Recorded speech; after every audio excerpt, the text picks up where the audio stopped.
አህያ ህዝብ ያልተረዳውን ያልገባውን ሀገር ልጄ ጠየቀችኝ አንድ እንግዳ ነገር።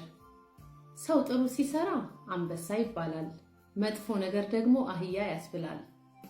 እኔ አልገባኝም አንበሳ እኮ ይባላል ብላ ጠየቀችኝ። ስሚኝማ ልጄ ስሚኝማ አንዴ ላስረዳሽ በዝርዝር። ህዝብ ያልገባውን ነው ዝም ብሎ የሚናገር። ጠዋት ትነሳና አህያ በሌሊት ገበሬውን ለእህሉ ነጋዴው ለንግዱ ሲገለገልባት እንዲሁ ስትሰራ ይመሻል ሳይደክማት።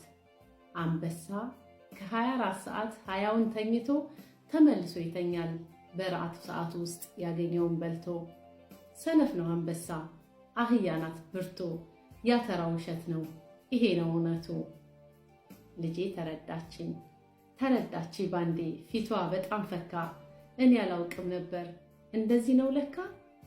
እዚህ እታች ሰፈር ብዙ ልጆች አሉ፣ ቀን ተኝተው ውለው ሌሊት ይሰርቃሉ። አንቺ ደግሞ እንደዚህ ጠዋት በጠዋቱ ተነስተሽ ስትሰሪ አህያ ነሽ እንዴ ብላ እንዳትጠይቀኝ ወጥተሽ ስትሰሪ ብላ ስትጀምረው እንደገባት ባውቅም ውስጤን ዘገነነው።